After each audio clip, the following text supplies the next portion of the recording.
हमने करना क्या है, जो हमने आईपी से कल पढ़ा था उसकी हमने आज इम्प्लीमेंटेशन करनी है, ठीक है। और बिल्कुल सिंपल सा केस स्टडी है कि मेरे पास एक आईपी एड्रेस है 192.168.1.1, एक आईपी एड्रेस है 192.168.1.1, ठीक है। इन दो के दरमियान हम आईपी सेक टनल बनाएंगे। ये ऑन कर दो यार, फैन की आवाज़ बहुत है।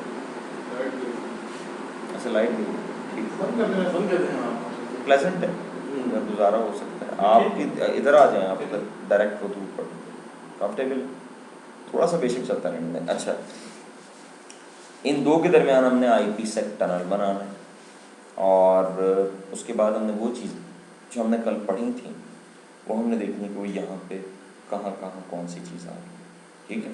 आईपी सेक की इम्प्लीमेंटेशन के लिए आपके पास जो स्नैप इन है वो है आईपी सिक्योरिटी पॉलिसी मैनेजमेंट। उस स्नैप इन को यूज़ करते हुए हम टनल बनाएंगे। और एक और हमारे पास स्नैप इन है आईपी सिक्योरिटी मॉनिटर, उसको यूज़ करते हुए हम मॉनिटर करेंगे, ठीक है। अब इस डिस्कशन में जाने से पहले एक और चीज़ जो आपको समझानी पड़ेगी वो है आईपी सेक के मोड्स। आईपी सेक जो है उसके दो मोड्स हैं। देखें, आपने देखा कल जो हमने डिस्कशन की थी उससे एक रिजल्ट निकलता है कि आईपी सेक में इश्यूज बहुत सारे हैं। कॉन्फिडेंशियलिटी किससे करनी है, ऑथेंटिकेशन किससे करनी है, इंटेग्रिटी के लिए क्या है, बहुत सारी चीज़ें हैं जो पीयर्स को आईपीसेक की ज़बान में कम्युनिकेटिंग पार्टीज़ को जिनके दरमियान आईपीसेक इम्प्लीमेंट हो रहा है उन्हें क्या कहते हैं, पीयर्स। जो आईपीसेक पीयर्स हैं उन्हें बहुत सारी बातें पहले तय करनी पड़ेंगी बिफोर स्टार्टिंग कम्युनिकेशन। यानी मैं और कुर्बान अगर कम्युनिकेट कर रहे हैं and we are representing computers not users, ये याद रखें। एक कंप्यूटर ये है, एक कंप्यूटर ये है। तो अगर मैं यूज़ कर रहा हूँ करबरोस और ये यूज़ कर रहे हैं शेयर्ड की तो प्रॉब्लम हो जाएगी। मैं यूज़ कर रहा हूँ डेज, ये यूज़ कर रहे हैं ट्रिपल डेज, मैं यूज़ कर रहा हूँ MD5, ये यूज़ कर रहे हैं SSA1, ऊपर लिखे हुए। तो ये इनकम्पैटिबिलिटी पॉलिसीज़ हो गई। पीयर्स उस वक्त कम्युनिकेट कर सकते हैं जब उनकी पॉलिसीज़ कंपैटिबल।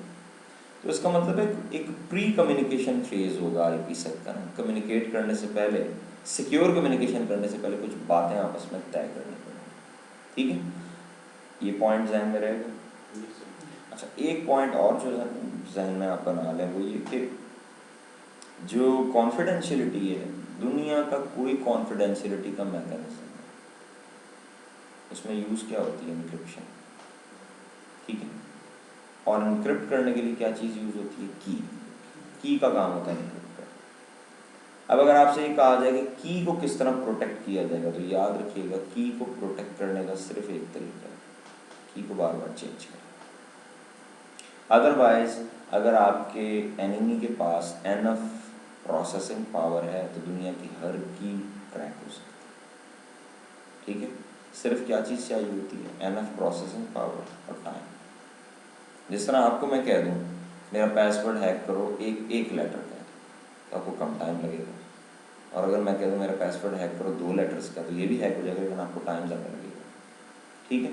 तो इशू सिर्फ टाइम का होता है ना। आप कहेंगे मैं सारे कॉम्बिनेशंस ट्राई कर लेता हूँ तो जितने टोटल कॉम्बिनेशंस बनते हैं, आप कहते हैं डैश है, ओके हो गया डैश 2⁻56, जितनी मर्जी कीज़ बन जाए, मिलियंस आ जाए, बिलियंस बन जाए। आप कहते हैं मैंने एक चिप बनाई है, ये 1 सेकंड में 50,000 कॉम्बिनेशन अप्लाई करती है, 2 घंटे में की ब्रेक हो जाएगी।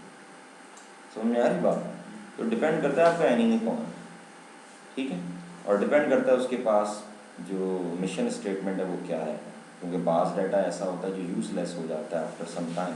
एक ब्रेकिंग न्यूज़ आई वो एक्सप्रेस के नेटवर्क पे, जब तक वो ऑन एयर नहीं गई वो जियो के लिए भी इम्पोर्टेंट है क्योंकि जियो के पास वो न्यूज़ नहीं है, लेकिन जब वो ऑन एयर चली जाएगी तो वो जियो के लिए इम्पोर्टेंट नहीं रहेगी। तो अगर जियो उसे हैक करके और क्या करना चाहता, क्रैक करना चाहता तो उसके पास टाइम बहुत थोड़ा होगा। समझ में आ रही बात? तो हैकर के पास जो टाइम होता है वो टाइम यही होता है कि जो जिस टाइम जिसमें वो इंफॉर्मेशन यूज़फुल है, ठीक है। तो जो क्रिप्टैनलिस्ट है, ठीक है, क्रिप्टोग्राफर है, उसके पास टाइम क्या होगा, वो जब क्रिप्टोग्राफिक एल्गोरिदम बनाएगा तो उसने ये देखना है कि ये एल्गोरिदम मैं ऐसा बनाऊं जो उस टाइम के दौरान ब्रेक ना हो सके, उसके बाद बेशक हो जाए। समझ में आ रही बात? तो वो अपनी टेक्निक ऐसी बनाएगा ओके मेरी जो इन्फॉर्मेशन है वो यूज़फुल है फॉर 1 आवर और 2 आवर, तो मैंने एल्गोरिदम ऐसा बनाया जो मर्जी ले आए, ये 3-4 घंटे से पहले ब्रेक नहीं होगा, उसके बाद बेशक हो जाए, वो इन्फॉर्मेशन भी मेरी होगी, यूज़फुल भी नहीं। ये आपको बात मैंने सिर्फ एक पॉइंट बताने के लिए समझाई, वो ये कि की जो है उसको सिक्योर करने का ऐसा कोई तरीका ना ढूंढें कि जी मैं की इतनी लेंथ की बना दूंगा वो है कि नहीं हो सकेगी, ये नहीं। की को सिक्योर करने का सिर्फ एक तरीका है, बार बार चेंज करो, और IPsec में भी यही होता है, कीज़ बार बार चेंज होती है, ठीक है। कौन सी की? जो इनक्रिप्शन कीज़, ये बड़ा इंपॉर्टेंट है, कौन सी की, क्या हम ऑथेंटिकेशन की शेयर्ड की बात कर रहे हैं, ये तो हम खुद दे रहे हैं, वो तो ऑथेंटिकेशन के लिए, वो डाटा इंक्रिप्शन के लिए थोड़ी। जो कॉन्फिडेंशियलिटी वाली की है जो आप नहीं दे रहे, सिस्टम खुद से जनरेट करेगा, और एक प्रोटोकॉल है जिसका नाम नींद आ रही है, उमर नींद आ रही है, आपने इस तरह की एक प्रोटोकॉल है डेफी-हेलमैन, देखिए ना, 2 पीयर्स मैं और कुर्बान कम्युनिकेट कर रहे हैं, तो जो कि मैं जनरेट कर रहा हूँ वही इनके पास होना चाहिए, क्या ख्याल है आपके ख्याल में किस तरह जनरेट होती है? मैं जनरेट करके भेज देता हूँ, एक प्रोटोकॉल है डेफी-हेलमैन, उस प्रोटोकॉल की ब्यूटी है कि वो शेयर्ड की जनरेट करवाता है जो सेम होती है, शेयर्ड की कम्युनिकेट नहीं करवाता। और ये कौन सी शेयर्ड की बात हो रही है? एन्क्रिप्शन वाली शेयर्ड की। ये की तो आप खुद देते हैं, लिखते हैं, भी हम लिखेंगे, बताएंगे पासवर्ड टाइप है, इसकी बात नहीं। मैं कॉन्फिडेंशियलिटी के लिए जो डाटा को एन्क्रिप्ट करने के लिए की जनरेट होनी है, हाँ, वो उसके लिए आप डेफी-हेलमैन कॉल क्या करते हैं, बाय डिफॉल्ट होता है डेफी-हेलमैन, VPN की जितनी इम्प्लीमेंटेशन है सब में डेफी-हेलमैन। इसका मतलब सर की ट्रांसमिट ही नहीं होती? नहीं होती, अपने एंड पे एक चीज़ ट्रांसमिट होती है, बताता हूँ क्या होता है। डेफी और हेलमैन ये दो ना मैथमेटिशियन थे, इन्होंने ये बनाया था मिलकर। ये करते क्या है, मैं और कुर्बान कम्युनिकेट कर रहे हैं, तो डेफी-हेलमैन हमारे दरमियान चल रहा है, वो क्या करेगा, मैं एक की इन्हें भेजूँगा, वो पब्लिक की है, ये एक की मुझे भेजेंगे, वो भी पब्लिक की है। पब्लिक की मैथमेटिकली क्या है कि लार्ज प्राइम नंबर समझ लेते हैं ना, मुफरद आदाद, ठीक है, 3, 5, 7, ठीक है, 11, तो एक large very large prime number मैंने इन्हें भेजा है, और इन्होंने एक वेरी लार्ज प्राइम नंबर मुझे भेजा जो कि पब्लिक की है। अब मैं इनकी पब्लिक जो मेरे पास आई और अपनी प्राइवेट उसे मिला के डेफी-हेलमैन के अंदर डाल दूँ, और ये मेरी पब्लिक और अपनी प्राइवेट को उठा के डेफी-हेलमैन में डालेंगे, तो जो रिजल्टेंट है वो सेम निकलेगा। ये डेफी-हेलमैन का कमाल है, लेकिन उन्होंने अपने एंड पे किया, मैंने अपने एंड पे किया। हैकर अगर बीच में बैठा हो तो उसको की नहीं पता लगेगा, जो चीज़ भेजी है वो तो पब्लिक की है, पता लगाता नहीं है, जो शेयर की वो तो बाद में जनरेट है। समझ में आई बात? ये है डेफी-हेलमैन, और इसके डिफरेंट मोड्स हैं, यानी डिफरेंट मोड्स कह रहा हूँ, डिफरेंट इसके ग्रुप्स हैं, ग्रुप 1 है, ग्रुप 2 है, ग्रुप 5 है, ग्रुप 7। जितना बड़ा आप ग्रुप है उतना वो नंबर बहुत बड़ा हो जाता है, ठीक है, बिट लेंथ ज़्यादा हो जाती है। तो शेयर्ड की जो इंक्रिप्शन के लिए यूज़ हो रही है वो आप नहीं दे रहे, वो डेफी-हेलमैन जनरेट करवा रहा है, और IPsec उसे यूज़ करता है और थोड़ी देर बाद डिस्कार्ड कर देता है। जो मैंने कल आपको पेज दिखाया था ना, उस पेज में अगर आप नीचे देखें तो कीज़ की भी बात आ रही थी, वो कह रहे थे कीज़ रीजनरेट करो। अगर आप चाहें तो आप IPsec कह सकते, by default I think 60 minutes बाद जनरेट होती है, अगर आप चाहें तो उसे 5 मिनट्स कर दें कि की हर 5 मिनट बाद इंक्रिप्शन की रीजनरेट करो। अब आप सोचें कंप्यूटेशन पावर बहुत ज़्यादा नहीं लग जाएगी, अगर आप 10 मिनट 15 मिनट दे देते हैं, हर 15 मिनट बाद उसे की जनरेट करनी पड़ेगी, ठीक है। और अगर हम 15 मिनट नहीं भी देते तो बाय डिफ़ॉल्ट भी लोड तो पड़ रहा है, हर थोड़ी देर बाद उसे की जनरेट करनी पड़ रही है, नई की, ठीक है ना, क्योंकि हो सकता है हैकर ने ड्यूरिंग ट्रांसमिशन वो की हैक कर लिया, तो इससे पहले कि वो डिस्कवर करें हम उसे चेंज कर देते हैं, ठीक है, क्योंकि प्रोटोकॉल की स्ट्रेंथ पे हमें पता है कि इतनी देर तक ये हैक नहीं होगी, लेकिन उसके बाद हैक हो सकती है, तो फिर पब्लिक की दोबारा, ठीक है। अच्छा, अब इतने सारे झगड़ों को अब जब IPsec में बिल्ड किया गया तो उन्होंने परफॉर्मेंस के इश्यूज़ को भी रिजॉल्व करना था, तो उन्होंने कहा कि वो पैरामीटर जो ज़्यादा देर के हैं उनको एक फ़ेज़ में रख दिया जाए, एक फ़ेज़ पे कम्युनिकेशन और वो फ़ेज़ कंप्लीट हो जाए। देखें, एक तो IPsec की अपनी इंटरनल कम्युनिकेशन है, ठीक है ना, 2 पार्टीज जब कम्युनिकेट करेंगी तो ये थोड़ी होगा कि मैं बस डाटा उठाऊँ और एनक्रिप्ट करके भेज दूँ। पहले मैं इनसे पूछूंगा, हाँ जी आप डैज़ यूज़ कर सकते हैं, आप AES यूज़ कर सकते हैं, ऑथेंटिकेशन होगी, सारा प्रोसेस होगा, तो एक तो कम्युनिकेशन वो है जो IPsec ओनली कम्युनिकेशन है, IPsec की अपनी कम्युनिकेशन। और फिर क्या होगा, जो डाटा यहाँ से भेज रहा है यूजर बैच के, ईमेल भेज रहा है, जो मर्जी भेज रहा है एन्क्रिप्ट से। तो एक डाटा वाला फेज है और एक IPsec की अपनी कम्युनिकेशन है। तो जो दो फेजेस हैं उनके नाम भी इसी तरह है। फेज 1 जो है उसे कहते हैं, ये बेसिकली सिक्योरिटी एसोसिएशन है। फेज 1 जो है उसे हम मेन मोड भी कहते हैं, और ये ठीक है टू सिक्योर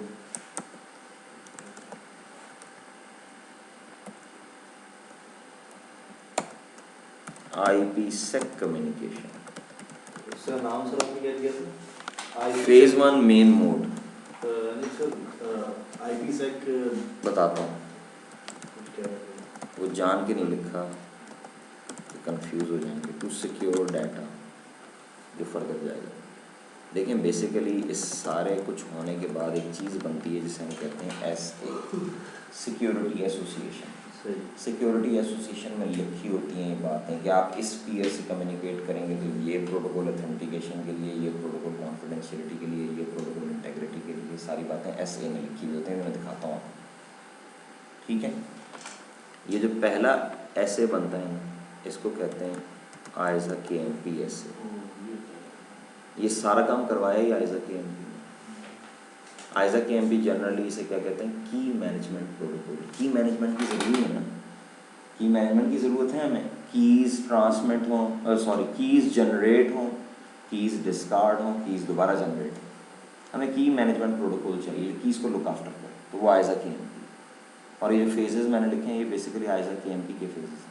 तो पहले आप लोगों का टनल सिक्योर होता है, हाँ एग्जैक्टली, पहले वो सारा जो चैनल है उसे सिक्योर किया जाता है, उसके बाद फिर बात, और होता भी यही है, होता भी है। वो आपने मूवी देखी होगी एनिमी ऑफ द स्टेट, बिल्कुल सर। उसमें नहीं देखा, वो जब फ़ोन से आता है वो जो होता है NSA का हेड, तो वो उससे पूछता है इज दिस लाइन सिक्योर, उसके बाद बात करना शुरू करता है, ठीक है। तो सिक्योरिटी पहले इन प्लेस होनी चाहिए, उसके बाद ट्रांसमिशन होगी। और जो दूसरा फेज़ है उसे हम कहते हैं IPsec SA, क्योंकि इस पर कौन सा डाटा सिक्योर होना है, डेटा। सवाल सिर्फ एक है, दो क्यों है, दो इसलिए हैं कि फेज़ 1 जो है इसमें काफ़ी टाइम लगता है। ये वंस जब जनरेट हो जाता है तो इसका जो टाइम टू लिव होता है ना वो काफ़ी बड़ा होता है, एक एक दिन, दो दो दिन होता है, ये दोबारा बनाने की ज़रूरत नहीं है। वो जो इनक्रिप्शन कीज़ है ना वो फेज़ 2 में आ रही है। फेज़ 2 को आप बार बार जनरेट करवाना शुरू करना, क्योंकि फेज़ 1 के लिए आपको बहुत सारी चीज़ें नेटवर्क में एक्सपोज करनी पड़ रही हैं, ठीक है। लेकिन फेज़ 2 के लिए नेटवर्क में जो चीज़ें एक्सपोज हो रही हैं वो हैं जो फेज़ 1 पे तय हो चुकी हैं, ठीक है। जिस तरह आपको पता है जब आप डोमेन पे लॉग ऑन होते हैं, यूज़र ने पासवर्ड लिख के एंटर करते हैं तो क्या होता है, आपका यूज़र ने पासवर्ड दोनों जाते हैं DC के पास, नेवर। आपका पासवर्ड आपके कंप्यूटर से बाहर नहीं जाता, ये बात याद रखिए। आपका सिर्फ यूज़र नेम जाता है, आपका यूज़र नेम जाता है DC पे, DC आपका यूज़र नेम देखता है, डेटाबेस में देखता है यूज़र मिल गया, ये करबरोस ये काम करता है, मिल गया यूज़र, हाँ ये यूज़र एग्जिस्ट करता है, पासवर्ड निकालता है, एक स्ट्रिंग निकालता है लाइक 1 2 3 4, उसको आपके पासवर्ड से इनक्रिप्ट कर देता है, उसके तो वापस भेजता है कि अगर तुम यही यूज़र तो ये डिक्रिप्ट करके वापस भेज दो। ये इस कंप्यूटर पे आ रहा है, इसके पास इसने इस पे दिया है ना आपने पासवर्ड, इसे कहते हैं चैलेंज रिस्पॉन्स। ये वो रिसीव करता है, ये उसे डिक्रिप्ट करता है और वापस भेज देता है। वो जब देखता है हाँ 1 2 3 आ गया, इसका मतलब है इसके पास पासवर्ड, लॉग ऑन कर देता है। फ़ायदा क्या हुआ, नेटवर्क पासवर्ड एक्सपोजर, और इसी को चैलेंज रिस्पॉन्स कहते हैं। आउटब्रेक देखिए मूवी आउटब्रेक, जिसमें वो डिजीज़ दिखाई थी, बिल्कुल सर, बंदरों वाली डिजीज़, बिल्कुल बिल्कुल ठीक है। उसमें वो नहीं देखा, वो जब एयर स्ट्राइक के लिए जा रहा होता है, एयर स्ट्राइक कह रहा हूँ, वो उस पूरे टाउन को जो इन्फेक्टेड होता है, इन्फेक्टेड होता है उसको रन करने। अब वो बीच में जब मैसेज कन्वे करते हैं तो वो फ़ोन उठाता है, वो कहता है कोड बताएं पहले वो सिक्योरिटी कोड, तो वो फिर ये चैलेंज रिस्पॉन्स होता है कि अगर पासवर्ड दोनों साइड में मैचिंग है, ठीक है, तो पूछा सिक्योरिटी कोड क्या है, वो फिर रिस्पॉन्स में बताता है कि हाँ दिस जो हमने डी कोड किया वही है, तो इससे वेरीफाई हो जाता है कि ओके अगर इन्होंने हमारा इनक्रिप्टेड मैसेज डिक्रिप्ट कर लिया तो दे हैव द सिक्योरिटी की, ठीक है। तो यही मेथड, ये याद रखिएगा, ये इंटरव्यू का क्वेश्चन है, अच्छा इंटरव्यूअर ये सवाल करता है। ठीक है, पासवर्ड जाता है नहीं। हाँ, कि जब आप लॉग ऑन होते हैं तो करबरॉस का कमाल क्या है, ठीक है, आप लॉग ऑन हो रहे हैं तो क्या आपका पासवर्ड, ये बहुत अच्छा सवाल बनता है क्योंकि इसमें आप कोई जनरल आंसर नहीं दे सकते ना, आपको हाँ या ना में बताना पड़ेगा और उससे आप भी एक्सपोज होंगे, आपका नॉलेज लेवल पता लग जाएगा। सिंपल सा क्वेश्चन है कि आप डोमेन पे लॉग ऑन हुए, ये क्लाइंट मशीन है, यूज़र ने पासवर्ड दिया, एंटर दिया, ये यूज़र नेम और पासवर्ड ये दोनों गए हैं डीसी पे या एक गया है, और अगर एक गया है तो उस एक से ऑथेंटिकेशन फिर कैसे हुई है, मैंने आपको वही बता दिया ऑथेंटिकेशन कैसे हुई है, ठीक है, समझ में आ गया ना, उसी को चैलेंज रिस्पॉन्स कहते हैं। तो मैं सिर्फ आपको ये कह रहा हूँ कि जो चीज़ मैंने बतानी थी करबरॉस की, जो इससे रिलेट कर रही थी, जो नहीं बताई, वो ये कि जब आप किसी शेयर्ड रिसोर्स के साथ कम्युनिकेट करना चाहते हैं, जो करबरॉस सर्वर होता है ना, जो हमारे केस में डोमेन कंट्रोलर है, वो आपको 2 टिकट देता है, एक देता है TGT, टिकट ग्रांटिंग टिकट, और एक देता है टिकट ग्रांटिंग टिकट। जब वो आपको दे देता है ना, तो उसके बाद नया टिकट लेने के लिए आपने, यानी टिकट ग्रांटिंग टिकट लेने के लिए आपने अपनी पर्सनल इन्फॉर्मेशन नेटवर्क में एक्सपोज की, उसने आपको कहा कि ओके तुम्हारी इन्फॉर्मेशन मैंने वेरीफाई कर ली है, तुम ऑथेंटिक यूज़र हो, अब तुम दोबारा ये सारी इन्फॉर्मेशन नहीं भेजना, तुम्हें जब भी किसी सर्वर से कम्युनिकेट करना और तुम्हें टिकट चाहिए तो ये TGT है, ये दिखा देना बस।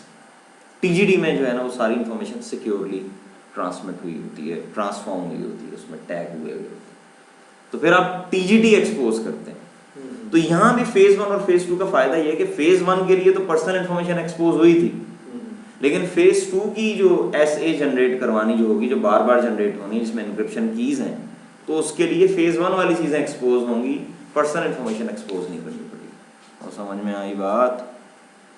जी आ जाए आप, इस थ्योरी अगर करवाई ना तो दिमाग, एक बात याद रखिए, ISA-KMP भी एप्लीकेशन लेयर प्रोटोकॉल है और UDP पोर्ट 500 पे चलता है, ठीक है, ISA-KMP, हाँ TCP नहीं होना चाहिए, क्यों, आप सिक्योर कम्युनिकेशन करना चाह रहे हैं, बिल्कुल सही है। आप ये बताएं किस जगह UDP होना चाहिए और किस जगह TCP होना चाहिए?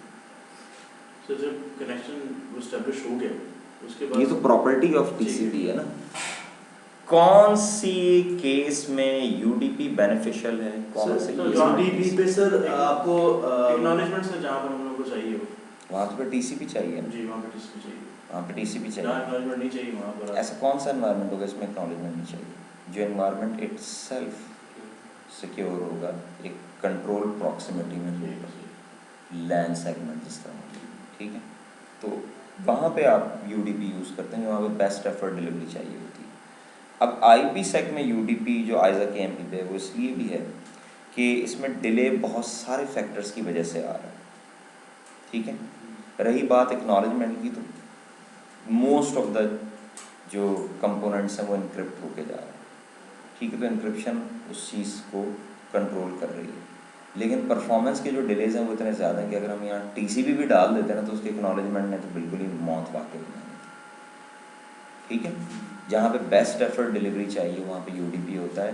इंटरनेट पे जितनी जितनी जो भी बड़ी बड़ी एप्लीकेशन है वो UDP बेस्ड हैं, बात याद रखिए। लाइक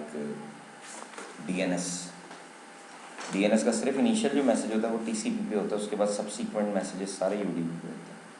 मैंने 2001 में एक मैगज़ीन पढ़ा था, उस मैगज़ीन पे लिखा था कि टोटल इंटरनेट का 8% ट्रैफिक UDP की वजह से, ये जो DNS की क्यूरीज होती है, 8%। अब टोटल इंटरनेट का 8% बहुत ज़्यादा है, और ये मैं आपको स्टैटिस्टिक्स बता रहा हूँ 10 साल पुराने, अब तो शायद इससे भी ज़्यादा। पहली क्यूरी TCP पे होती है, उसके बाद जितनी सब्सिक्वेंट क्यूरीज होती हैं वो UDP पे होती है। यानी हम ये कह लेंगे कि क्लाइंट के पर्सपेक्टिव से DNS UDP पे चलता है, ठीक है। अच्छा, IPsec जो है याद रखिएगा इज़ अ लेयर 3 प्रोटोकॉल, ठीक है, ये लेयर 3 पे चलता है। IPsec as a whole sir, जिसके अंदर ये दोनों चीजें आ रही हैं। हाँ, IPsec इटसेल्फ जो लेयर 3 पे चल रहा है। ये जो ISA-KMP था, ये तो कुछ सर्विसेज दे रहा था ना IPsec को, वो तो मिल गई IPsec को, वो लेयर 1 पे चल रहा है। यार ये क्या हो माउस पागल सॉरी हो लेयर 7 पे चल रहा है क्या? अच्छा हाँ, लेयर 7 पे चल रहा है। और ऐसे तो कोई प्रोटोकॉल थोड़ी है इसको लेयर के साथ एसोसिएट किया जाए। ऐसे कम प्रोटोकॉल है। ऐसे कोई प्रोटोकॉल थोड़ी, सिक्योरिटी एसोसिएशन है, ये तो डेटाबेस की एंट्री है। ऐसे जो है वो डेटाबेस की एंट्री है जो बता रही है कि इस पर्टिकुलर पीयर के लिए कौन सा ऑथेंटिकेशन प्रोटोकॉल है, कौन सा कॉन्फिडेंस। मेरा सवाल ये है कि अगर IPsec लेयर 3 पे है तो इसका मतलब क्या है? सेशन बनने से पहले सिक्योरिटी के पर्सपेक्टिव से क्या बेनिफिट मिल जाएगा जो नहीं मिलता अगर IPsec लेयर साइन पे होती? आपने कहा ना IPsec is a layer 3 protocol, okay, इससे क्या कॉन्सेप्ट मिला? क्या ये रट्टे वाली बात है? पता होगा लेयर 3 लेयर 3 होती कौन सी है? ये तो वो आपका network, data network bottom to top अगर जाएं तो फिजिकल डाटा लिंक, उसके बाद नेटवर्क है। फिजिकल लेयर पे केबल होती है, डाटा लिंक पे NIC होता है, और नेटवर्क लेयर पे आपके IP एड्रेस ये सारा कुछ होता है, राउटर्स। अच्छा अच्छा ठीक है, कुछ चीज़ें ऐसी भी हैं जो एप्लीकेशन लेयर पे हैं जो सिक्योरिटी प्रोवाइड करते हैं, या अपर लेयर्स पे हैं, लेयर 4 से ऑनवर्ड्स। SSL है जिसमें SSL जो आपने कल कुछ डिस्कशन उसकी हुई थी, HTTPS वाला, इस सारे किस लिए? ये 3 पे नहीं, अबव लेयर्स, अपर लेयर्स। तो सर यानी कि वो एप्लीकेशन लेवल पे नहीं गया, वो लेयर 3 प्रोटोकॉल। फ़ायदा इसका क्या हुआ, मैं ये पूछ रहा हूँ। अगर एप्लीकेशन लेयर पे जाता तो वो फ़ायदा नहीं मिलता। पता क्या फ़ायदा हुआ? अगर कोई सिक्योरिटी का एल्गोरिदम अपर लेयर्स पे है ना, सिक्योरिटी रिलेटेड प्रोटोकॉल एल्गोरिदम नहीं कहना चाहिए, तो उसके लिए एप्लीकेशन को मॉडिफाई करना पड़ेगा। नहीं, एप्लीकेशन को मॉडिफाई करना, आप ब्राउजर से HTTPS साइट पे जब जाते हैं तो आपको लिखना पड़ता है HTTPS। मेरी बात समझ में आ रही है? एक वेबसाइट पे आप जा रहे हैं जो SSL पे चल रही है, आप HTTPS ना लिखें वो खुलेगी नहीं। ठीक है, इसी तरह आउटलुक में अगर आप आउटलुक यूज़ कर रहे हैं और आपका जो मेल सर्वर है वो SSL पे चल रहा है, तो आपको बताना पड़ता है कि वो SSL पे चल रहा है। जो प्रोफाइल आप बनाते हैं उसमें बताना पड़ता है, लेकिन IPsec के लिए नहीं बताना पड़ेगा, क्योंकि IPsec लेयर 3 पे ऊपर वाली लेयर जो मर्जी करें, वो जब पैकेट आएगा ना इधर वो उसे एनक्रिप्ट कर देगा। तो याद रखिएगा, लेयर 3 पे अगर सिक्योरिटी इम्प्लीमेंट की जाएगी तो उसके लिए कंप्यूटर्स को मॉडिफाई करने की ज़रूरत नहीं है, लेकिन अपर लेयर पे अगर की जाएगी तो उसके लिए एप्लीकेशंस को तभी ये ट्रांसपेरेंट है, ये बैक एंड पे काम कर रहा है, लेकिन यूजर कोई इनपुट तो कोई बिल्कुल इंडिपेंडेंटली वर्क कर रहा है। आपको कंप्यूटर साइट पे यूज़र जो मर्जी कहता रहे, जब राउटर पे पैकेट पहुंचेगा राउटर इनक्रिप्ट कर देगा। और वैसे भी आप एक चीज़ मुझे बताएं, सिक्योरिटी की ज़रूरत कब होती है? आप जब अनट्रस्टेड एनवायरनमेंट में होते हैं। आपका लैंड सेगमेंट तो ट्रस्टेड है, ठीक है, आपकी एक लाहौर ब्रांच थी, एक इस्लामाबाद ब्रांच थी, आपने लाहौर में एक राउटर लगाया और इस्लामाबाद में एक राउटर लगाया, और इन दो राउटर के दरमियान आपने VPN बना दिया यूजिंग IPsec, क्योंकि दरमियान में क्या आ रहा था? इंटरनेट। और इंटरनेट एक पब्लिक मीडिया था, शेयर्ड था, अनट्रस्टेड था। एज लॉन्ग एज आपका data with in company premises move कर रहा है, नो प्रॉब्लम, कोई IPsec की ज़रूरत नहीं है। लेकिन जैसे ही लाहौर से डेटा इस्लामाबाद जाना होता है, वो राउटर के पास आता है, और राउटर ने उसे किस में डालना होता है? इंटरनेट पे। और इंटरनेट पे हैकर है, तो वो क्या करता है? टनल में से गुजारता है उसे, वो टनल में से गुजर के जाता है। और टनल का मतलब क्या है? तो सुरंग बन गई है। टनल का मतलब सिंपल वर्ड्स में ये है कि आपके प्राइवेट IPs अंदर डाटा में होंगे और पैकेट के बाहर पब्लिक IPs लगे हुए हैं जो उनके हैं, जो टनल के एंड पॉइंट्स। इंटरनेट पे आपका IP नजर नहीं आएगा लाहौर वाला। सर इसी बात को अगर मैं देखूं, आप कह रहे हैं कि एक्सटर्नल जिनसे होंगे, टनल के बाहर जिनसे वो एंड पॉइंट्स जिनसे होंगे वो पब्लिक होंगे, लेकिन सर साइबर में जानते हो वो भी प्राइवेट होते थे हैं साइबर में, साइबर नेट में वो भी आप लोग की जो एरिया की टनल्स बनी होती थी, हाँ, वो भी प्राइवेट होते थे। वो फिर सप्लायर्स के साथ सप्लायर नेटवर्क होगा। हाँ, सप्लायर नेटवर्क होगा, नहीं उसको उनसे जो डाटा आना है राउट करवा देते हैं इसको। देखें, ABL की एक ब्रांच से डाटा आ रहा है जो ABL की दूसरी ब्रांच में जाना है, और वेंडर है साइबर। अब इसमें कौन है? साइबर ने अपने एंड पे लाना है और अपने एंड से फिर दूसरी ब्रांच से टैग राउट करवा देगा प्राइवेट पे, कोई मसला नहीं। ठीक है, यहाँ आप ABL की ब्रांच लाएं ना, तो USA की ABL की USA की ब्रांच में डाटा जाना है। अब साइबर USA में सर्विसेज नहीं दे रहा, फिर आएंगे पब्लिक IPs। ठीक है,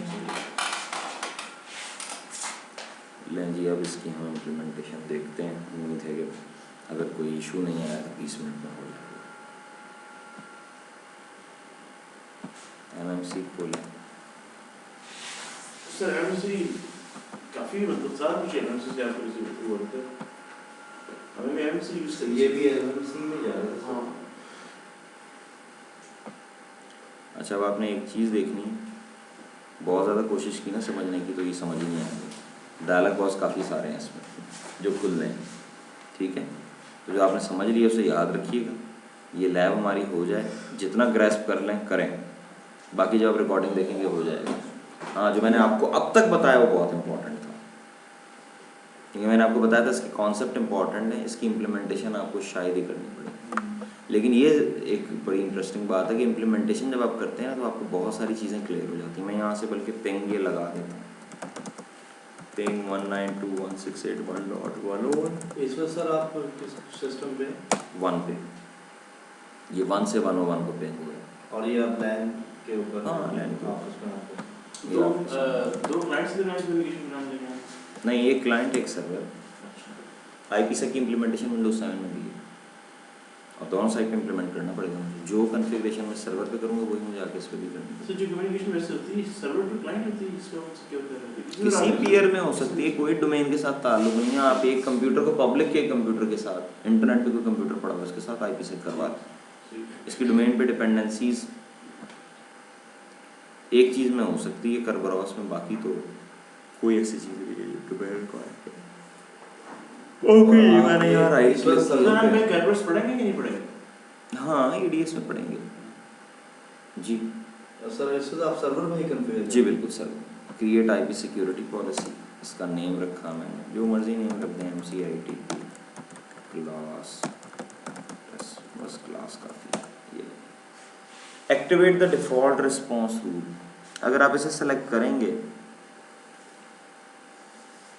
तो इसका मतलब है आप इसे ये कह रहे हैं कि मेरे पास ओल्ड ऑपरेटिंग सिस्टम्स भी चल रहे हैं, और उस सूरत में ये एक डिफ़ॉल्ट रूल होता है वो एक्टिवेट कर देगा, ठीक है।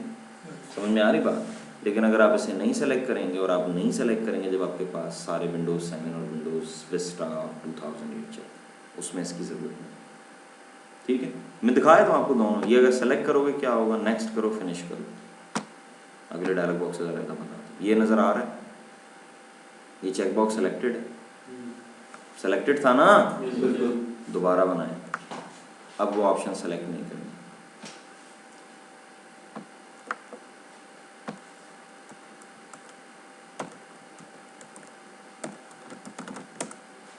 ये मैं नहीं सेलेक्ट कर रहा, नेक्स्ट करें। ये आपसे चेंज नज़र आया। इससे एक डायलॉग बॉक्स में अच्छा, और दूसरा चेंज क्या होगा, ये एडिट प्रॉपर्टीज सेलेक्टेड है ना, तो आप फिनिश करेंगे तो प्रॉपर्टीज डायलॉग बॉक्स खुल जाएगा। इसमें देखें चेक बॉक्स अनचेक। अनचेक, और एडिट प्रॉपर्टीज को अनचेक कर देते हैं तो फिर खुद से राइट क्लिक करके प्रॉपर्टीज में चले जाए, उसमें कोई रॉकेट साइंस नहीं। यहाँ से राइट क्लिक करके प्रॉपर्टीज में चले, वही उसमें भी खोलेंगे। ये नहीं करना पड़ेगा अगर आपने एडिट प्रॉपर्टीज खोला है, उसने ये इसलिए दे दी, उसे पता है कि इसमें आपको मॉडिफिकेशंस करनी है।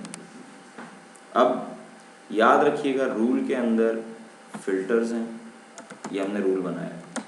रूल में क्या है, फिल्टर्स, और फिल्टर्स में क्या है आपकी कंडीशंस। रूल इटसेल्फ किसके अंदर है, पॉलिसी के अंदर। ये इन्होंने अजीब गुंजल डाले हुए हैं, ये मैंने पॉलिसी बनाई है ना, IP सिक्योरिटी पॉलिसी थी, मैंने यहाँ राइट क्लिक करके क्या कहा। अब इस पॉलिसी के अंदर मैं जाता हूँ तो ये क्या चीज़ नज़र आ रही है मुझे, डिफ़ॉल्ट रिस्पॉन्स रूल जो अनचेक है, जो अनचेक मैं अपनी मर्जी से रूल बनाने लगा, ऐड करता हूँ। ये कह रहा है इस रूल में 3 बातें बतानी है तुमने, टनलिंग के एट्रीब्यूट बताने हैं, ऑथेंटिकेशन मेथड बताना है, फिल्टर एक्शन। टनलिंग एट्रीब्यूट मैं आपको अलग से बताता हूँ, ठीक है। फिलहाल इसको हम ट्रांसपोर्ट मोड पे ही रहने देंगे। ये देखें, ये इस वक्त 2 मोड्स होते हैं IPsec के, एक होता है ट्रांसपोर्ट मोड, एक होता है टनल मोड। जो मैंने आपको एग्जांपल दी ना लाहौर टू इस्लामाबाद वाली, वो टनल मोड था। किस तरह, लाहौर ब्रांच मैंने एक कही थी आपको, एक इस्लामाबाद ब्रांच कही थी। मैंने कहा लाहौर में एक राउटर पड़ा हुआ है, एक इस्लामाबाद में, और इसके दरमियान हम IPsec टनल बना देते हैं। तो जो लाहौर में कंप्यूटर लगा हुआ है उसे कुछ पता होगा टनल का, उसे तो कुछ नहीं पता होगा ना। उससे जो डाटा निकलेगा वो अनएनक्रिप्टेड होगा, जैसे ही वो राउटर पर पहुँचेगा वो उसे एनक्रिप्ट कर देगा। एक और केस भी तो हो सकता है कि मैंने IPsec इम्प्लीमेंट किया लाहौर के एक कंप्यूटर और इस्लामाबाद के एक कंप्यूटर के दरमियान। लाहौर का कंप्यूटर जो लैन के अंदर लगा है वो इनक्रिप्ट करता है, और इस्लामाबाद का कंप्यूटर जो लैन के अंदर लगा है वो डिक्रिप्ट करता है। This would be transport mode. सही। ट्रांसपोर्ट मोड होता है एंड टू एंड, ठीक है। सही है। जबकि टनल मोड में कम्युनिकेटिंग पार्टीज और होती हैं और आईपीसेक पार्टीज और होती हैं। आईपीसेक पार्टीज थी वो राउटर जो रास्ते में लगे हुए थे लाहौर और इस्लामाबाद में। सही। कम्युनिकेटिंग पार्टीज तो फिर ट्रांसपोर्ट मोड ज़्यादा सिक्योर ना हो सर? हाँ कह सकते हैं, लेकिन पॉपुलर ज़्यादा टनल मोड होता है। उसकी वजह ये है कि टनल मोड जो है प्रैक्टिकली वो ज़्यादा फिजिबल है। आपको क्या ज़रूरत है लैन के अंदर, कौन आपका डाटा चोरी करेगा? और सर दूसरी बात है कि सर ट्रांसपोर्ट मोड है उसमें सिर्फ वो दो जो एंड टू एंड है सिर्फ वही कर सकेंगे। टनल मोड में तो जो भी डाटा वहाँ पर आता है हाँ तो वही एग्रीगेट हो रहा है, ऐसा ही है। बहरहाल इसका डिफ़ॉल्ट जो है वो ट्रांसपोर्ट मोड है, ठीक है। अगर ये देखें ना, this rule does not specify a tunnel, तो जब टनल नहीं है तो ट्रांसपोर्ट हुआ। अगर टनल मोड है तो फिर ये सेलेक्ट करके यहाँ पे टनल के एंड पॉइंट का आईपी एड्रेस देना, ठीक है। हमारे केस में खैर मैं तो टनल मोड भी कर दूँ तो एक ही बात है, दो ही नोड है मेरे पास। तो दो ही नोड हो हम्म, नोड तो दो ही हाँ ना, यानी आपके पास स्टेशन एक लाहौर में लगा हुआ है, एक इस्लामाबाद में लगा हुआ है, वो बाउंड्री पे, फिर ट्रांसपोर्ट और आप उस पर बना देते हैं ट्रांसपोर्ट मोड।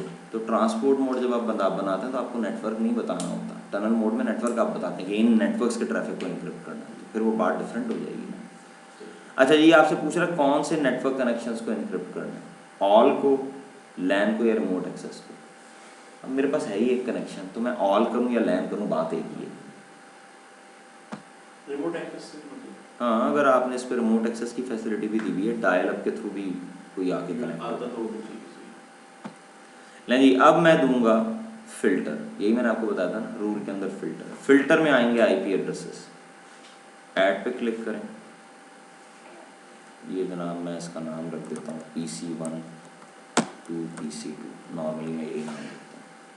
अब दोबारा ऐड पे क्लिक करें, एक विज़ार्ड चलेगा इसमें आपने IP addresses end to end sir या सारे? नहीं, यही दो हमारे आईपीज हैं 192.168.1.1 और 192.168.101। ये एक चेक बॉक्स सेलेक्टेड है मिरर्ड, जो आईपी एड्रेसेस मैं दे रहा हूँ ये उन्हें रिवर्स डायरेक्शन में भी चेक करेगा। देखें ब्रैकेट में क्या, चेक बॉक्स के सामने क्या लिखा है मिरर के बाद, match packets with exact opposite source and destination, ताकि अगर कोई स्पूफिंग की ये टेक्निक यूज़ कर रहा है कि सोर्स को डेस्टिनेशन बना दो, डेस्टिनेशन को सोर्स, तो वो ही पकड़ा जाए, ठीक है। अब आपने आईपीज देने हैं, source IP, a specific IP address, और वो स्पेसिफिक आईपी एड्रेस है ये, ठीक है। उसके रेफरेंस से the destination address, my IP address, ठीक है जी। नेक्स्ट करें प्रोटोकॉल, यहाँ पे ANY आएगा, लेकिन वैसे आपके पास चॉइस है, अगर आप चाहें तो डिफरेंट TCP UDP कोड्स को भी इनक्रिप्ट कर सकते हैं, लेकिन अगर आ रहा है TCP UDP सेलेक्ट करूँगा तो फिर कोड मांगेगा। ये देखें TCP, ये आगे कोड मांगेगा, तो इसकी ज़रूरत नहीं है। IPsec पे सारा ही इनक्रिप्ट किया जाता है, एनी कर दिया। नेक्स्ट करें, फिनिश करें, ये जनाब आपका बन गया। अब आपने ये बताना है कि जब ये कंडीशंस मैच कर जाएं तो करना क्या है, ब्लॉक करना है, पॉलिसी लगानी है, क्या करनी है, ऐड करें। ये अब क्या ऐड कर रहे हैं, actions, my action, negotiate security करो, ब्लॉक करो, परमिट करो, ये आप बताएंगे, ठीक है। डिफॉल्ट रहने दें नेगोशिएट सिक्योरिटी, नेगोशिएट करेगा जो सेकंड पीयर्स के साथ। हाँ अगर मैच करेगी तो एनक्रिप्टेड इंफॉर्मेशन जाएगी। Do not allow unsecure communication, अगर आप चाहें ना, कुर्बान आपको नींद आ रही है सख्त, अगर आप चाहें तो आप IPsec को ऑप्शनल भी कर सकते हैं कि प्रेफर्ड कम्युनिकेशन मेथड IPsec है, लेकिन अगर IPsec की प्रोविजन नहीं है तो फिर कम्युनिकेट कर लो, खैर है।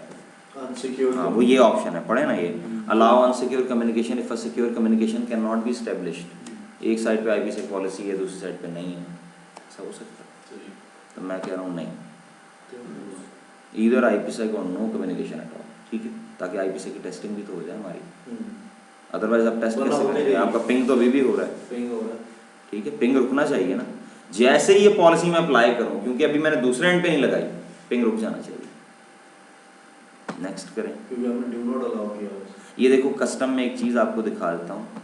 कस्टम में अगर आप जाके देखें तो ये नज़र आ रहा है जनरेट अ न्यू की, इतनी देर बाद और इतने पैकेट्स के बाद, ठीक है। तो ये आप कर सकते हैं, लेकिन ऐसी सिक्योरिटी ना लगाएं जो गले ही पड़ जाए। बस ये ESP मैंने सेलेक्ट किया, इंटेग्रिटी एंड एन्क्रिप्शन।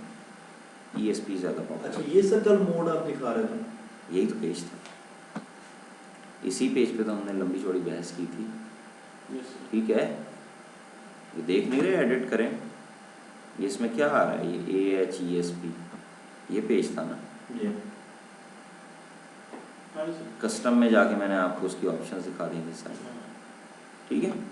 लेकिन वैसे सिंपली बस ये ESP सेलेक्ट करें और आगे मूव करें। ऐसी सिक्योरिटी ना बनाएं जो गले ही पड़ जाए आपके। शेयर्ड की, मेरा जो मेथड ऑफ ऑथेंटिकेशन है वो शेयर्ड की है। मैं यहाँ की देता हूँ MCITP 2010, ये याद रखिएगा, यही की दूसरी साइड पे भी देंगे। फिनिश किया, ओके किया, ये जनाब राइट क्लिक करके असाइन कर दें। अभी ये असाइन नहीं है। अगर आपके पास एक से ज़्यादा पॉलिसीज हैं तो याद रखिएगा एक वक्त में एक पॉलिसी असाइन हो सकती है, मल्टीपल नहीं हो सकती। ये जनाब मैंने असाइन कर दिया, ये यस हो गया, पिंग रुकना चाहिए।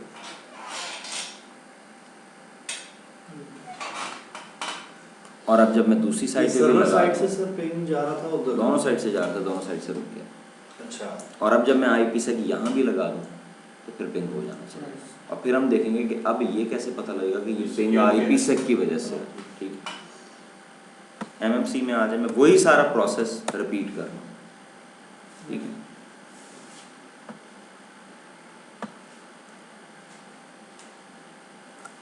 इसमें सर गले भी चीज़ पड़ सकती है, आपकी कम्युनिकेशन ऐड नहीं करवाया। कोई ना कोई रुकी हो, कुछ ना कोई, वो IPsec को आप ट्रबल शूट करना। ये तो है, IPsec की ट्रबल शूटिंग बहुत टफ है। इवन सिस्को में ना टाइमली फैशन में उसे ट्रबल शूट करना। सही कह रहे CCI में बड़े क्वेश्चन आते हैं इसमें से। CCI में स्पेशली CCI सिक्योरिटी की मैं बात कर रहा हूँ, उसमें तो सिस्को आपको बना देता है इसका चैंपियन, या आपको CCI नहीं करने देता, और या फिर आप VPN अच्छी तरह सीख के ही करते हैं। जो मर्जी रख दें पॉलिसी का नाम, ठीक है। वही बातें हैं, कोई चेंज तो नहीं ला रहा मैं, नहीं सर, वही सब कुछ चल रहा है। ये भी वही था, यहाँ पे ऐड करवाया था, फिर दोबारा ऐड करवाया था, नेक्स्ट किया था, मिरर सेलेक्टेड था, उसके बाद अब यहाँ पे किसका IP आ जाएगा, बन पाए स्पेसिफिक IP एड्रेस, सर वहाँ और पर next- 163 का दिया था, वहाँ पे 101 दिया था ना, 113 का। और ये आ गया माया IP, नेक्स्ट किया। इससे कोई फ़र्क नहीं पड़ता एज लॉन्ग एज आपने वो मिरर वाला चेक बॉक्स सेलेक्ट किया, स्वैप भी हो जाए, कुछ भी नहीं होगा। मिरर सेलेक्ट किया मैंने, ओके कर दें, ये रेडियो बटन सेलेक्ट करें, नेक्स्ट करें। अब एक्शन ऐड करवाएं, जो मर्जी नाम रख दें इसका, negotiate security, do not allow unsecure communication, integrity and encryption, compatible policies बनानी है। फिनिश किया, इस रेडियो बटन को सिलेक्ट किया, अब वो MCITP पासवर्ड वाला पेज आएगा, वो दिया MCITP 2010, यही था। ये लें जी, ये भी हो गया, ओके करें, इसे असाइन करें Assign। और अब देखें क्या होता है। Wait for the good time.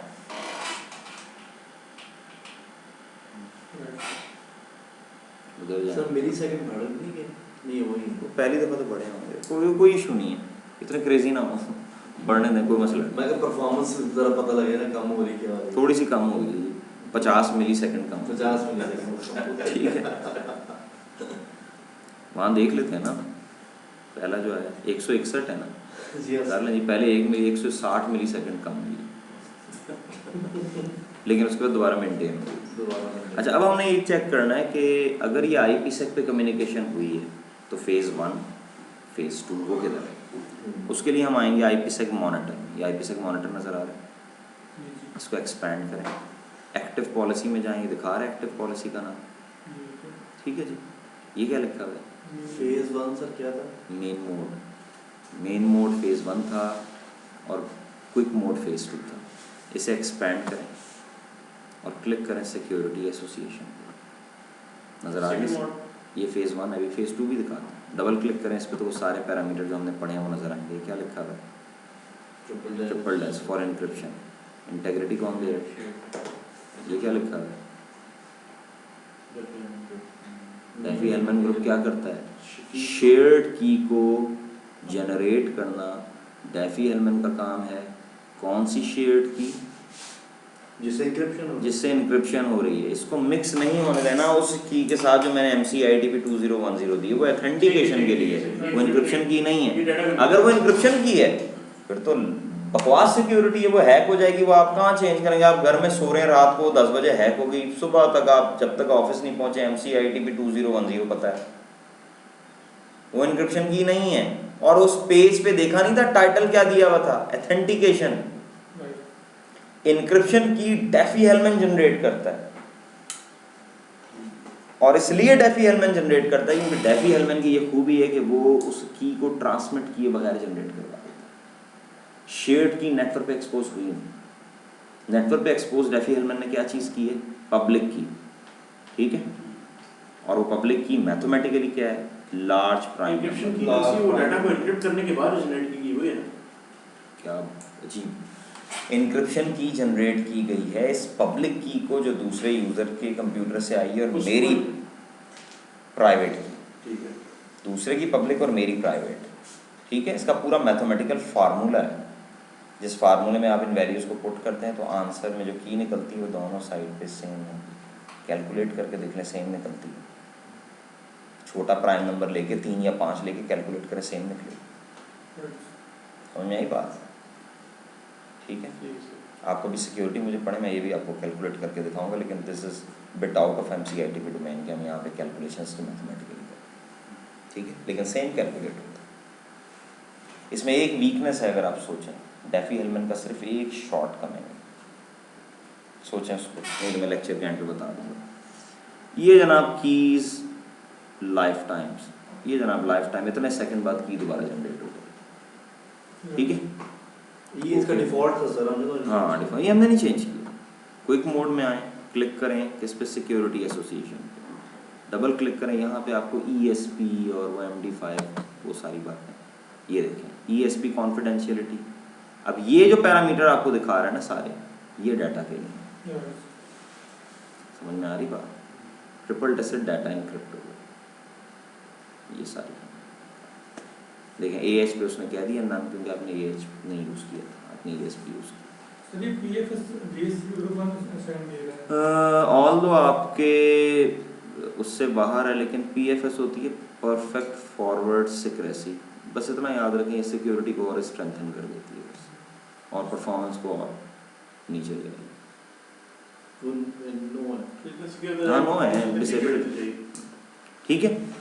अच्छा, डेफी हेलमैन की वीकनेस मैंने आपसे पूछी थी कि आपने अभी ताज़ा सर्टिफिकेट अथॉरिटी पढ़ा है, तो आई थॉट कि शायद आप पहुंच जाएं, लेकिन आप नहीं पहुंच सके। डेफी हेलमैन की वीकनेस ये है, एक अटैक का नाम आपने सुना होगा, man in the middle attack. ये बना ही डेफी हेलमैन के लिए था। Man in the middle attack किसके लिए बना था? डेफी हेलमैन के लिए। डेफी हेलमैन की वीकनेस ये है कि ये जो पब्लिक की मुझे भेज रहे हैं कुर्बान, हूँ नोस के ये कुर्बान ने भेजी है, CA तो नहीं है ना बीच में, खुद ही दे रहे हैं। या तो CA होता, CA नहीं है इसमें, ये भी कहता है कि ये वाकई कुर्बान है। हाँ CA नहीं है इसमें। इसमें जो उन्होंने की मुझे भेजनी है डायरेक्ट, और मैंने जो उन्हें भेजनी है वो भी डायरेक्ट। बिठाएं दरमियान में बंदा, हैकिंग होती है। मैंने जो पब्लिक की इन्हें भेजी वो हैकर ने रोक ली, उसने खुद अपनी तरफ से इन्हें भेजी, ठीक है, और मुझे उसका रिस्पांस भेज दिया। इसी तरह इनकी तरफ से जो किया वो हैकर ने रोकी, इन्हें रिस्पांस भेज दिया, मुझे अपनी तरफ से भेज दिया। अब मैं जो भेज रहा हूँ यहाँ से इनक्रिप्ट होकर इधर जा रहा है। This is called man in the middle attack, जो बना ही डेफी हेलमैन की। लेकिन अगर CA हम लगा देते तो फिर तो ये टाइप भी हमारा और कम हो सकता है। डेफी हेलमैन CA के साथ अगर आप लगाएंगे तो फिर IPsec इम्प्लीमेंट होने के बाद जो है ना, कम्युनिकेशन नहीं होनी, फिर बैठे रहेंगे। अच्छा, उसके लिए और मीन्स हैं। बहुत मुश्किल से कंपैटिबल बनाना पड़ेगा इसको। असल में परफॉर्मेंस कट डाउन होगी ना, हाँ, देखिए इतने performance डिले कि बस फिर सिक्योरिटी मिलेगी। सिक्योरिटी जो है याद रखिएगा, वो at the cost of performance होती है। डिपेंड करता है कि उस परफॉर्मेंस वो जो जितनी कॉस्ट आप पे करें वो अफोर्डेबल। एक और चीज़ भी होती है, at the cost of trouble shooting होती है। जब आप अपनी सिक्योरिटी को टाइट करते हैं तो ट्रबल शूटिंग मुश्किल होती जाती है। इसकी सिंपल सी एग्जांपल है, फायरवॉल ऑन है, पिंग नहीं होता। अब फायरवॉल अगर ऑन है किसी कंप्यूटर पे, अब उसे आप पिंग नहीं कर सकते, तो आपको कनेक्टिविटी चेक करने के लिए कुछ और करना पड़ेगा, पिंग तो नहीं हो सकता, तो ट्रबल शूटिंग मुश्किल हो जाएगी ना। तो सिक्योरिटी और परफॉर्मेंस का जो ग्राफ बनता है वो ये फिजिक्स पढ़ी है ना, मैट्रिक तो सबने किया है मेरा ख्याल है। तो ये किस रिलेशनशिप को शो करता है, ये किस रिलेशनशिप इनवर्सली प्रोपोर्शनल, कि with the increase in performance there will be a corresponding decrease in, बल्कि I would rather say with the increase in security there will be a corresponding decrease in performance. Security को आप Titan करते जाएं, performance decline करते जाएं, तो आपको वो लेवल अचीव करना होता है जिस पे रिक्वायर्ड सिक्योरिटी पूरी हुई है। बस एक बैलेंस भाई, इसकी सिंपल सी एग्जांपल मैं देता हूँ कि आपने जनाब गार्ड खड़ा किया जो मेटल डिटेक्टर से चेक कर रहा है किसी साइट में, आप वहाँ खड़ा कर देते हैं शेर, टाइगर खड़ा हुआ है, वो 2 दफ़ा चंगाड़ता, बंदा कहेगा लानत भेजो, पैसे ही नहीं कटवा दे। ठीक है ना, तो बस ये चीज़ है कि बिजनेस जो है ना वो उस पर कंप्रोमाइज़ नहीं होना चाहिए। ले जी, दिस कंक्लूड्स आईपी।